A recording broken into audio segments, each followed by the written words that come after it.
Hello.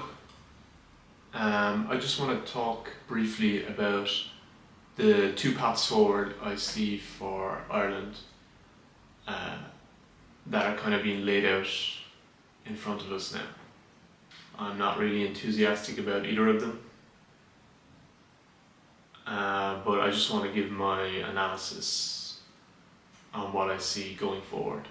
The two directions forward were epitomised by the words of our two leaders this year for St. Patrick's Day. You have Catherine Connolly's speech, and then you have the brief few words Micheál Martin got in at the White House. Micheál Martin ar Taoiseach, the leader of the government of Fine Gael and Fianna Fáil, which in itself I think is still a crazy statement. Like, I think it's very strange to even think about these two parties being in government together, given the history of our country and just their intense rivalry since the conception of the state and the Civil War. I think that tells you something about people's opinions of them and also of their identity as parties. For instance, I was reading recently about the 1951, the first inter-party government in Ireland in 1951 between Fine Gael and Clann na Poblachta.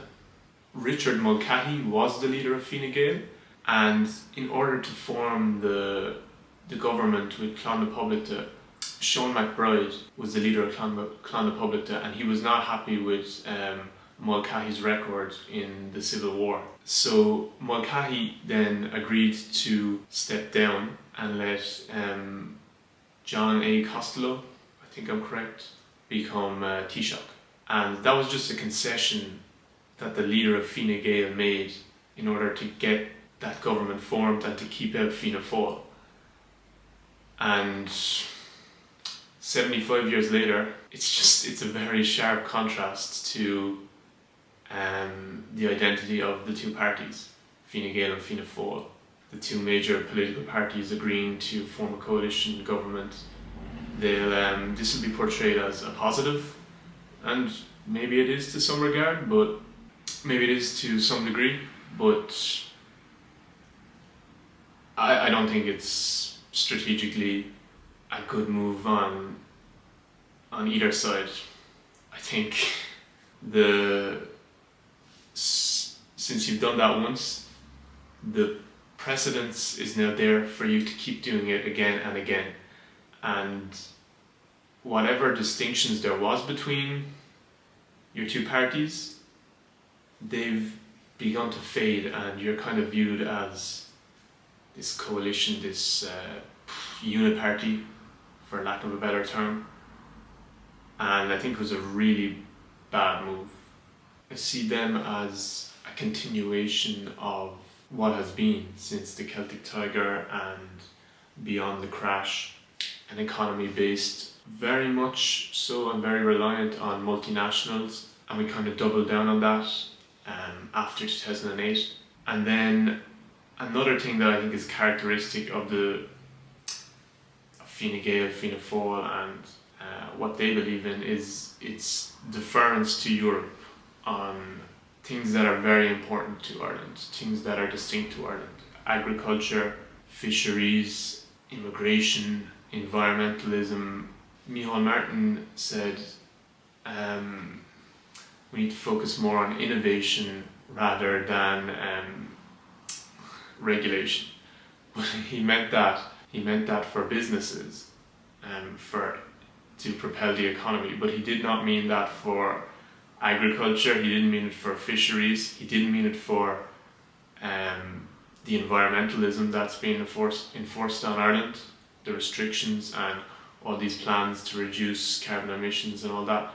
He didn't mean to reduce regulation in that way. He meant to reduce regulation for the foundation of more business and more economic growth, and so Ireland can continue to grow in this way, in the way that they've set out. But none of none of their vision is about any type of pushback on just the way the country is changing, culturally, socially, with like the dying of our identity in some ways, and that's the reason why they are in coalition. Both of them essentially stand for the same thing. They will argue they don't. They will show differences in policy and such, but to everyone else, they're the same. We're beholden to multinational companies for so much of our tax. I think it's like 25% of all the tax revenue the government gets is from multinational companies. So we're beholden to them, and whatever way the world is going towards AI and just even more so on software and technology and hardware for technology as well, but just down those avenues, Ireland will now have to adapt to that. And I think that's why you see the data center build out that's happening in America. And I think that's the trajectories that it will follow in Ireland too.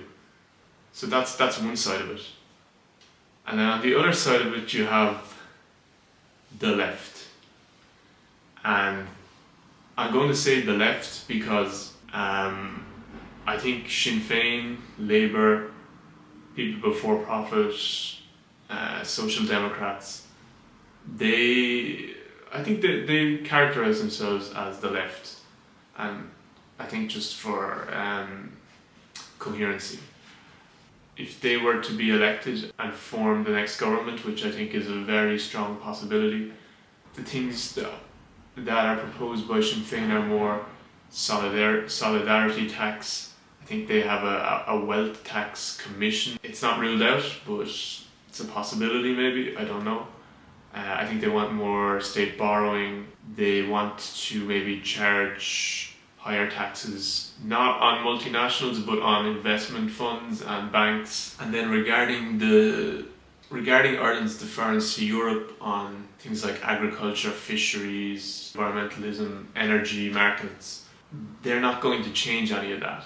I don't think they see a deterioration in Irish culture or anything like that. I think what they want to do, because people feel Ireland's identity is being lost, and I think what they want to do is they're promoting the Irish language really strongly. I think it's brilliant that it's being promoted by whoever.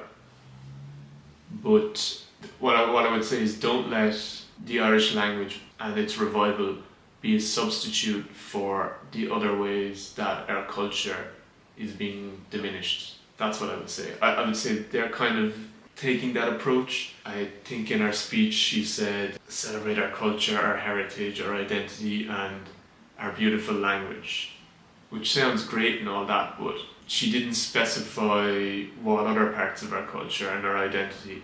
She didn't make any reference to a religious identity in Ireland, which I think has really disappeared over the last 20 years. And she didn't mention this at all in her St. Patrick's Day speech. It's literally the meaning of the shamrock is to do with Catholicism, but in the other ways that our culture and identity is disappearing and how Ireland is starting to look so different, like rapidly, they're not concerned with that. And I think the first line of her speech was like, whether we are Irish by birth or by choice, which I don't know, that doesn't make sense to me. I'm not even getting into the immigration issue in this video, but like that sentence actually doesn't make sense to me. Irish by choice, I don't get that. But that's what I mean. I think the bloc on the left they want to change things economically, like you see in Europe, a more socialist European government, but when it comes down to, I would say, the real problems in Ireland, they're not going to address them either. And that's kind of where we're headed. So I hope the video wasn't too bleak, But that's just my analysis of